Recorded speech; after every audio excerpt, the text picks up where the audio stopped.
Bonjour à tous, c'est le grand JT des territoires de rentrée. Dans cette édition, nous allons vous proposer les meilleurs reportages de cette saison. Voici d'ailleurs le tout premier d'entre eux, regardez.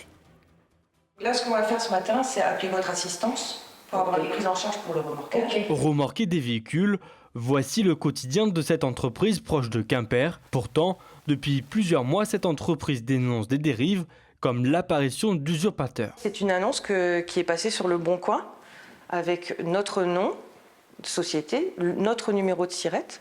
Et donc, quelqu'un a usurpé en fait l'identité de l'entreprise et s'est amusé à faire du remorquage. C'est en région parisienne, avec un prix très attractif, quand on voit, 25 €. Pour Eric, le mari d'Elisabeth, ces arnaques sont un danger. C'est vrai que ça arrive plus fréquemment, quelquefois sur les 4 voies, comme sur le réseau secondaire. On arrive, il n'y a plus de véhicules, ça c'est clair. Ils récupèrent un véhicule sur une 4 voies, ils ne sont pas protégés, donc il peut arriver n'importe quoi. Mais bon, non, c'est à la course du véhicule, quoi. Pour trouver les véhicules en panne, les faux dépanneurs utilisent l'application Waze, une pratique utilisée également par certains professionnels, selon Dominique Tanguy. Vous avez un véhicule arrêté sur le bas-côté, donc on peut supposer en tant que professionnel qu'il est en panne. Je peux missionner un de mes dépanneurs pour aller voir. S'il peut prendre la voiture, mais on n'a pas été appelé en fait. Là, on appelle ça du maraudage. C'est trop facile, si vous imaginez, tous les dépanneurs commencent à faire ça dans le Finistère. On s'en sort plus, c'est le premier qui arrive, quoi. Les faux dépannages ne sont pas pris en charge par les assurances. Alors pour éviter de tomber dans le panneau, il y a des réflexes à avoir. Quand ils appellent leur assistance, ils reçoivent automatiquement soit le numéro de dossier ou un SMS avec l'entreprise qui intervient. Donc s'ils ont le nom de l'entreprise, bien vérifier que c'est bien cette entreprise-là qui vient, qui s'arrête sur le lieu de panne ou d'accident. Ou bien vérifier le numéro de dossier. Autre solution, se méfier des camions ou des professionnels n'ayant aucune inscription, nom ou numéro de téléphone. Il peut s'agir d'entreprises malhonnêtes. Et si vous passiez un week-end à Londres, eh bien depuis le 2 avril dernier, les citoyens français et de l'Union européenne doivent présenter une autorisation électronique de voyage pour se rendre en Grande-Bretagne. Une adaptation de plus pour les voyageurs, comme nous le montre ce reportage de TVR à Rennes. Ils étaient quelques centaines ce mercredi matin à embarquer à bord du Bon Taven pour rejoindre Plymouth depuis Roscoff. Mais pour la première fois, en plus du titre de transport et du passeport, il fallait être en possession d'un ETA, une autorisation de voyage électronique exigée désormais par le gouvernement britannique. Alors ici, pas de panique, tout le monde avait fait ses démarches. Il faut télécharger l'application ETA, rentrer son passeport biométrique et puis ensuite on est guidé quoi. Il faut juste montrer le mail de confirmation. Voilà, il y a toutes les informations dessus. L'ETA est exigé pour tous les citoyens européens qui voyagent vers le Royaume-Uni. Les citoyens britanniques, eux, peuvent toujours rentrer librement, à condition de ne pas se tromper de passeport. J'ai rempli pour la Eurostar avec les détails de mon passeport français et c'est là où il a exigé que j'ai une ETA pour pouvoir rentrer plutôt en Grande-Bretagne. Marilyn et Sarah font partie de l'association Intégration Creasbrace qui accompagne les démarches administratives et crée du lien dans la communauté anglaise de Centre-Bretagne. Le site est en anglais, seulement en anglais. Donc si on ne parle pas anglais, on n'est pas bien. Ensuite, on nous pousse à utiliser une application et tout en bas, on a quand même l'option de le faire via un ordinateur. Donc ça, c'est ce qu'on a fait. Donc on a passé une bonne demi-heure à travailler là-dessus. Et puis une fois qu'on a fait ça s'est bien terminé. Pour recréer du lien social et redynamiser nos villages, les députés ont adopté une proposition de loi visant à simplifier l'installation des bistrots dans les communes de moins de 3500 habitants. TV7, la chaîne du groupe Sud-Ouest, s'est rendue dans 2 villages de Gironde, aux réalités, vous allez le voir, bien différentes. Tristan Lambert. Pandora, petit village de 450 habitants près de Langon, une école, un pont, mais plus de bars ni de restaurants depuis une dizaine d'années. Il serait bien pour la commune qu'il y ait un espace où on puisse se poser un petit peu, boire un café, une limonade, boire l'apéritif. Les personnes qui demandent souvent l'installation de ce type de commerce, il faut qu'après ils les fréquentent, ce n'est pas souvent le cas. Des difficultés à faire vivre un commerce, mais aussi pour l'ouvrir. L'obtention de la licence 4, nécessaire pour vendre de l'alcool, s'avère parfois difficile. Pour y remédier, le député Guillaume Casparian propose une dérogation simplifiant les démarches. Une proposition de loi qui aurait de quoi redynamiser certaines petites communes. Pouvoir donner la chance à beaucoup de villages de pouvoir revivre. Et puis nous, on a eu la chance que la mairie était propriétaire de la licence 4. On a eu beaucoup plus de facilité aussi pour s'installer. Installé depuis novembre, c'est à Saint-Vivien de Montségur que ce couple a ouvert son restaurant suite à une annonce de SOS Village. Et selon le maire, ce type d'établissement est nécessaire pour redonner de la vie à tout un territoire. Que ce soit les bars, les restaurants, ça permet d'avoir un lien social. Voilà, c'est important pour nos petites communes qui sont désertées de plus en plus. Voilà, il faut le dire. Dans les zones rurales, les cafés-restaurants se font de plus en plus rares. En 1960, on en comptait 160 000 contre seulement 40 000 aujourd'hui, soit une baisse de 75%. Et puis retour historique dans ce journal en 1944, lorsque le soldat Stephens de la 100e division américaine libérait les vallées du massif vosgien lors de la Deuxième Guerre mondiale. Un moment qui a marqué sa vie, mais aussi l'histoire des villages vosgiens, comme celui de la Petite Raon, où plus de 80 ans après, la famille de ce soldat, originaire du Texas, s'est rendue sur place en souvenir de son aïeul. Ils ont notamment pu rencontrer Fernande, qui avait 13 ans à l'époque. Regardez ce reportage très émotionnel proposé par notre partenaire Vosges TV.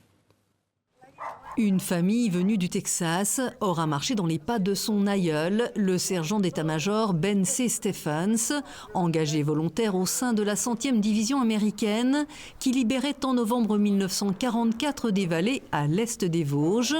Enfants, petits-enfants, nièces et neveux du vétéran ont rencontré dans la mairie du village de la Petite Raon Fernande. Elle avait 13 ans à l'époque. Elle leur a raconté ses 4 années de guerre, ses peurs et les privations. Ça a été la fin. Ça a été un dernier qu'on a été à l'abri dans les caves. Oui, quand il y avait des bombardements, des mitraillettes, tout ça. Bon, on avait quand même un peu de légumes du jardin, mais on n'avait pas de viande. La famille ne cachait pas son émotion car le jeune militaire américain de retour au pays ne parlera jamais de ce qu'il avait vécu en France. Nous sommes très heureux et touchés d'être ici, de revenir sur les pas des combattants et de rencontrer ceux qui les ont connus. C'est juste un tel honneur de la rencontrer, une telle connexion avec l'histoire entre la génération précédente et nous. C'est vraiment un honneur. Disparu en 1996, celui que l'on surnommait Papa Ben aura juste livré cette anecdote à la fin de sa vie sur ces femmes françaises qui embrassaient avec joie les soldats à la Libération. Fernande, elle, était trop jeune, mais 8 décennies plus tard, une bise a scellé l'amitié franco-américaine. Puis à Senones, la famille a découvert un projet de stèle rendant hommage aux combattants de la Centurie. C'est une pierre en grès rose d'1,70 m de haut. Et sur cette pierre donc en grès rose des Vosges va être apposé donc le blason de la 100e division. Les hommes de la 100e division US ont fait reculer les Allemands dans le massif. C'est eux qui libèrent et la vallée du Rabodeau et la vallée de la Plaine. Beaucoup de mérite pour une division de jeunes hommes c'était vraiment leur premier combat. Leur visite dans les Vosges aura permis aux descendants du soldat Stephens d'écrire une page de l'histoire familiale qu'ils transmettront aux plus jeunes à leur retour aux États-Unis. L'entreprise Pilote a lancé son tout nouveau stylo, le Friction Ball Plus, une variante du célèbre effaceur pour écoliers vendu à plus de 4,3 milliards d'exemplaires dans le monde. Cette innovation vise un public plus large, le tout avec une conception qui se veut plus écologique. Regardez sa fabrication avec ce reportage de notre partenaire 8 Montblanc sur place. Voici le dernier bijou de Pilote, le Friction Ball Plus. Un design plus sobre pour une empreinte carbone réduite, cette innovation vient compléter l'offre de stylos effaçables déjà existante avec le Friction Ball bien connu des scolaires. Il est fabriqué à partir de 82% de plastique recyclé, post-consommateur, du RPET pour être précise. Et c'est vrai que quand on compare l'impact environnemental des deux stylos, donc celui-ci fabriqué en France et un équivalent fabriqué au Japon, on réduit notre empreinte carbone de 36%. Si le corps du stylo est composé de 82% de plastique recyclé, cela représente environ 60% de son poids, car pour des raisons de confidentialité, l'encre et la mine sont importées du Japon. Mais avant de passer au produit fini, ce nouvel instrument d'écriture ressemble plutôt à ça. C'est ce que le consommateur jette dans sa poubelle jaune. c'est récupéré et on refait des granulés. Et nous, on utilise ce plastique pour notamment le nouveau stylo. Le plastique arrive ensuite ici par un système d'aspiration pour la prochaine étape, l'injection. On va sécher les granulés plusieurs heures pour enlever l'humidité qui est à l'intérieur. Et ensuite, on va alimenter une presse à injecter. On va fondre le plastique à peu près à 300 degrés. Le plastique est ramolli. Le stylo passe ensuite dans cette machine pour le décorer. Une étape comme celle de l'injection, compliquée par l'utilisation de plastique recyclé, son aspect étant plus visqueux que du plastique vierge. Place à l'assemblage avant d'être ensuite emballé. À chacune des étapes, le produit est vérifié et un test d'écriture est effectué. Il aura fallu près de 2 années pour que Pilote lance officiellement la fabrication de ce Frictionable Plus, un produit supplémentaire dans la gamme écologique de Pilote qui devrait permettre à l'entreprise d'approcher son objectif, à savoir diviser par 2 son empreinte carbone d'ici 2030. Et puis tout à fait autre chose, devenue une institution dans le centre-ville de Saint-Étienne, la fromagerie de Laetitia fête ses 30 ans. La fromagère perpétue une vocation de plusieurs générations avec son mari. Ils ont dû d'ailleurs faire face à de la concurrence et à la montée des prix. Notre partenaire TL7 a voulu les rencontrer pour connaître le secret de cette longévité. Regardez. Et bonjour! Allez, bonjour! 30 ans que c'est la même routine. Les dernières livraisons arrivent dans la matinée et le mardi, place aux chèvres. Sur le coup des 10h, tout le monde vient faire ses courses et là, il faut que tout soit prêt. Laetitia est accompagnée de son mari. Stéphane l'a rejoint lors de la naissance de leur 2e enfant, il y a 23 ans, alors qu'il travaillait dans un centre social. C'est différent, mais c'est toujours un métier de contact. Tu vois du monde, moi j'aurais pas pu rester seul dans un bureau à faire des papiers ou à faire des choses comme ça, c'est pas mon truc. Il s'occupe maintenant des livraisons, une mission très importante pour trouver de bonnes affaires. Et pour cela, il faut se lever tôt, sous les coups de 5 heures. Par exemple, voilà, ce Roquefort, là, ce matin, il était en surstock. Ils essaient de dégager un peu des produits parce que voilà, ils en avaient peut-être trop commandé pour Noël et ils n'en avaient plus la vente. Donc du coup, moi, j'achète la fin du lot et il me fera un prix intéressant. Voici la clé pour fidéliser sa clientèle qui vient aussi depuis près de 30 ans. Là, c'est mon fromager, là. C'est pas plus cher qu'ailleurs, plutôt moins. C'est de la qualité et il y a un très bon accueil. Au-dessus de 30 € d'achat, il y a toujours un petit cadeau chez Barré. Et cette réussite, Laetitia Sauzé la doit qu'à son travail. Elle a ouvert son commerce à 19 ans, bien poussée par son père, alors qu'elle ne voulait pas faire ce métier. Mon père, il nous avait bien dit que c'est bien que chacun gère son affaire. Comme ça, si tu te plantes, c'est à cause de toi. Mais l'empreinte familiale est toujours présente. Cette harpe est 100% barrée, de la conception à la fabrication. Connaissez-vous les cafés joyeux? Ces établissements sont un modèle d'inclusivité. Ils s'implantent partout en France, présents par exemple à Rennes, à Bordeaux, à Marseille, à Strasbourg ou encore depuis peu à Lille. Ces établissements n'emploient que des personnes en situation de handicap. Un concept qui plaît beaucoup aux clients. Présentation avec notre partenaire WEO TV dans le Nord. C'est un café pas tout à fait comme les autres, en plein cœur de Lille. Un lieu qui porte bien son nom. Café joyeux! Car ici on prépare des cafés, des repas, mais aussi et surtout des sourires. Sa mission, offrir un emploi à des personnes en situation de handicap mental ou cognitif. Charles-Henri fait partie des employés. Ce matin, il est au comptoir, mais ses missions sont variées. Le service, la caisse, un peu de plonge, un peu de cuisine quand c'est notre tour de en cuisine, et puis préparer les commandes. Une polyvalence notamment permise par Élise, superviseur. Elle guide au mieux les employés du café, comme Camille. Si jamais je vois qu'il y a quelque chose qui ne va pas ou qui manque, on incite à aller voir, on indique, on montre les choses à faire. Et puis après, au fur et à mesure que les équipiers apprennent tout seuls, on peut les laisser en autonomie sur pas mal de choses. Ouais. Julien est chef de cuisine. Lui aussi accompagne les équipiers dans leur mission, notamment pour la plonge. Une double casquette qui n'est pas de tout repos. Ici, tout est fait pour faciliter le travail des employés. Par exemple, ces Lego colorés qui leur permettent de repérer les tables associées à chaque commande.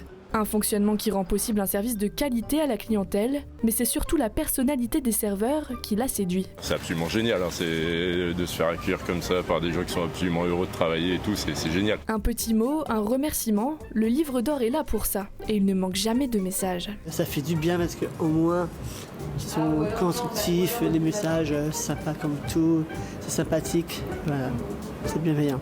Un succès qui fait la fierté du gérant. Ça a très bien marché dès le départ, autant que ce soit pour l'affluence que pour la cohésion d'équipe et l'efficacité du travail. Ce lieu d'inclusion, de partage et de joie est le 21e à ouvrir en France. Au total, ce sont 7 personnes en situation de handicap qui y travaillent pour le moment. Qui n'a jamais rêvé de découvrir de très près des baleines et des dauphins? Eh bien, figurez-vous que nous pouvons les observer au large de nos côtes méditerranéennes. Mais il faut faire très attention car ces rencontres doivent se faire dans un cadre strict pour protéger ces animaux. Regardez ce reportage de la Provence, Rudy Dahan. Attention.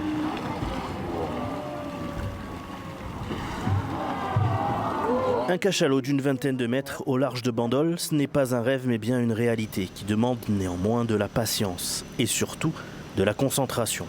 Après 2 heures au large, à bord de l'Atlantide, un souffle apparaît à la surface de l'eau. 1 heure plus tard, un nouveau souffle au-dessus de la mer. En 1 minute, le bateau se place à une centaine de mètres du monstre marin. Le moment est suspendu. Ces sorties en mer, il faut les voir avant tout comme des sorties naturalistes, c'est-à-dire qu'on part pendant 6 heures à la recherche des animaux. Donc on les cherche. Quand on les repère, d'abord on essaye de voir quel est leur comportement et s'ils acceptent notre présence, là on peut faire l'observation. À partir de là, il faut savoir qu'on ne sait jamais ce qu'on voit, ni quand, ni comment. On est vraiment dans une découverte de la nature avant tout. Dauphins, baleines, cachalots ou encore poissons-lunes sont bien présents au large de nos côtes. En près de 20 ans d'excursion, Cédric ne compte d'ailleurs que 2 sorties sans voir l'un de ces mammifères.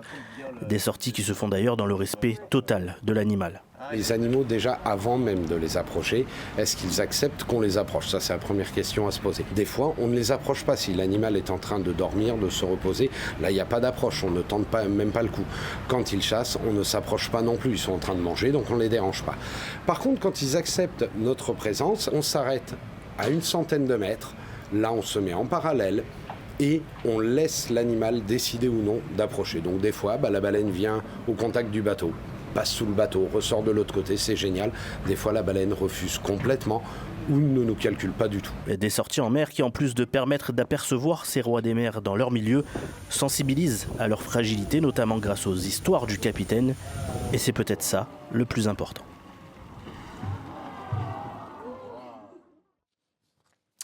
Qui n'a jamais rêvé de dormir dans le lit d'Harry Potter? Un établissement dans le centre-ville de Troyes propose des locations de chambres insolites pour une immersion totale dans l'univers des films et des séries mythiques. Regardez ce reportage de notre partenaire Canal 32 sur place. Donc là, on arrive dans la chambre Harry Potter. Le propriétaire, il avait vraiment une volonté de faire un décor très immersif. On retrouve la voie 9 3/4 et le Harry Potter en grandeur nature. On va avoir également des éléments de décor thématiques tels que le chapeau et des petites baguettes magiques. Une expérience immersive dans l'univers des films et séries, c'est ce que propose la conciergerie Joya dans le centre-ville troyen. Hormis Harry Potter, 7 autres chambres thématiques sont proposées aux voyageurs. On a cet appartement qui offre une immersion totale avec une décoration complète, avec les tableaux, et qui permet de remonter dans le temps et de vivre une romance telle que Bridgerton. Pour les fans de la saga culte, on a également une chambre Star Wars avec des vaisseaux et Dark Vador.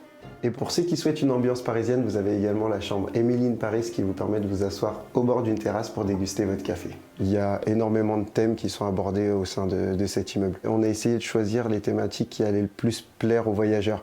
Du style Harry Potter, Star Wars, c'est des choses qui sont connues par le grand public. Pour les chambres plus intimistes comme 50 nuances degrés, ça va être pour 2 personnes forcément. Ensuite, on a des chambres plus dédiées aux enfants et aux familles, type Jurassic Park, où on peut accueillir des enfants dans la petite cabane. On a essayé de mettre tous les éléments de confort pour que le voyageur soit autonome. On va retrouver des petites plaques pour faire la cuisine, des frigos, une télévision et tout le nécessaire pour ameubler. Les locations à thème, une nouvelle tendance dans le secteur du tourisme. Plus qu'une simple nuit à l'hôtel, la conciergerie souhaite proposer une expérience à part entière. Le propriétaire il souhaitait offrir une expérience unique à ses voyageurs, pas une simple nuit, mais plutôt un changement de décor, une immersion totale. Il va pouvoir être totalement dépaysé, il ne va pas uniquement dormir dans un logement, il va vivre une expérience. C'est énormément de recherche, beaucoup de travail pour trouver chaque élément. Et c'est un investissement financier assez conséquent. Une salle de sport et un espace extérieur commun aux différentes chambres sont mis à la disposition des voyageurs. Une salle de spa est également proposée en supplément. On retrouve spa, sauna et salle de cinéma privative. Les voyageurs pourront réserver directement sur les plateformes de réservation en supplément en effectuant la demande. Les tarifs démarrent à partir de 150 € la nuitée. De nouvelles chambres sont actuellement en cours de construction. L'une portera sur la série Game of Thrones, la seconde sur le film d'animation Coco Disney, de quoi ravir petits et grands. Ce menuisier de formation a décidé de vivre sa passion, la musique. Les bruits de scie jouent désormais de la mélodie pour fabriquer des guitares électriques, des pièces uniques sur mesure et made in France que nous présente Télé Grenoble. Regardez. Les panneaux extérieurs n'indiquent encore qu'une simple menuiserie, mais à l'intérieur, les bruits de scie forment maintenant une mélodie. Les premières notes stridentes qui mèneront à des concerts de rock et de pop. Florian Milin abandonne les meubles pour se lancer dans la fabrication de guitares électriques avec Altis Guitare. L'idée a germé l'an dernier, suite à une année quand même assez difficile, beaucoup de travail, beaucoup de stress et besoin de faire quelque chose qui me passionne, voilà, simplement. Le luthier a adapté son atelier situé à Montbonneau pour être capable de fabriquer ses guitares artisanales de A à Z. Une maîtrise obtenue grâce à 20 ans d'expérimentation amatrice avant que Florian ne se professionnalise pour proposer des pièces uniques. Sur le site internet, tu as un configurateur où tu vas choisir le bois du manche, le bois de la touche, le bois de la table, le bois du corps, la couleur de ce qu'on appelle le pickguard, la couleur de l'accastillage, le choix des micros. Mais tu peux aussi très bien venir et me dire le manche, j'aimerais bien qu'il soit un peu plus épais, un peu plus large, on est capable de le faire. Si tu as envie de partir sur une forme de guitare qui n'existe pas, il n'y a pas de souci. Des guitares qui reconnectent à sa personnalité, mais aussi au territoire. L'amour du local est une corde sensible de Florian. Presque tous ses matériaux sont estampillés Made in France. Les micros sont fabriqués à Beldon et les accastillages viennent de Gières. Le bois, dont le type et la qualité peut tout changer à la sonorité de la guitare, est quant à lui scié dans le Jura. Donc ici, on va avoir une table en érable échauffée. Alors je te montre. On part d'une planche comme ça, qui est entière. On vient la scier en deux, hop, et ça nous fait une belle symétrie comme ça. Et en fait, c'est très noir qu'on voit, c'est un petit champignon qui est venu le grignoter et qui a dessiné des choses. Pour obtenir la guitare de ses rêves, il faut compter environ 2500 € et 2 mois d'attente. Une pièce de musée aux douces notes personnelles et montagnardes, seule la patience et l'investissement peuvent y accéder. Vous avez sûrement déjà entendu parler du Pilates, ce sport à la mode qui cartonne.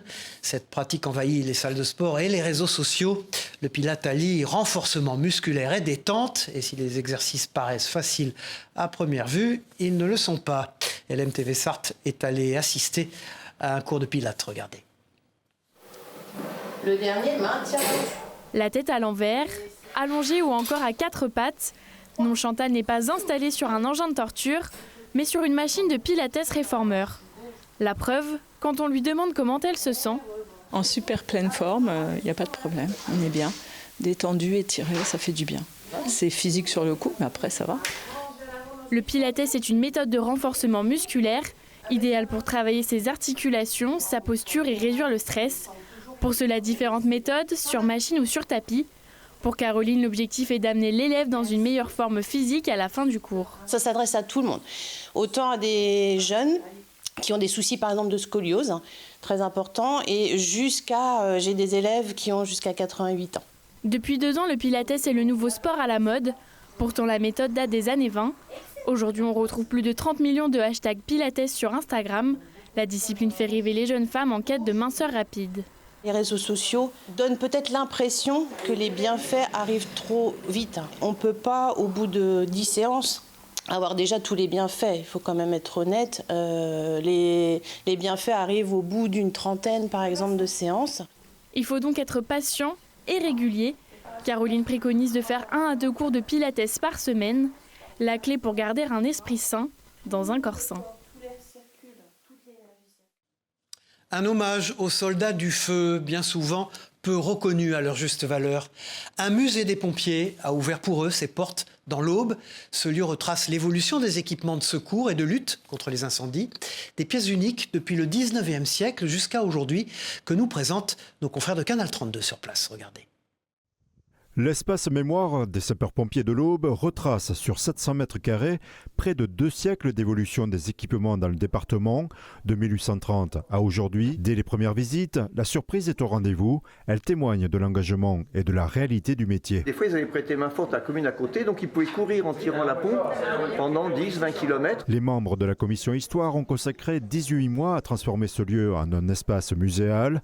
Le rez-de-chaussée dédié aux véhicules d'intervention, le premier étage au secours à la personne et le dernier à l'habillement ainsi qu'aux pièces plus légères. Les objets exposés proviennent de dons offerts par des communes, des collectionneurs ou des sapeurs-pompiers eux-mêmes qui conservaient ce patrimoine dans leur garage. Comme ça embêtait ma femme que ça soit là. On a un superbe patrimoine chez les sapeurs-pompiers, surtout dans l'Aube, et on voyait que ça partait sur les vides-greniers. Aujourd'hui, la commission Histoire compte 30 personnes. On honore la mémoire de nos anciens qui ont travaillé dur avec du matériel pas toujours facile à utiliser. Un peu plus de 6200 pièces. Ça va du pins au véhicule, avec toutes les tailles intermédiaires. Voilà, c'était le grand JT des territoires de rentrée. Merci de nous avoir suivis. On se retrouve très vite pour une nouvelle édition. Au revoir à tous.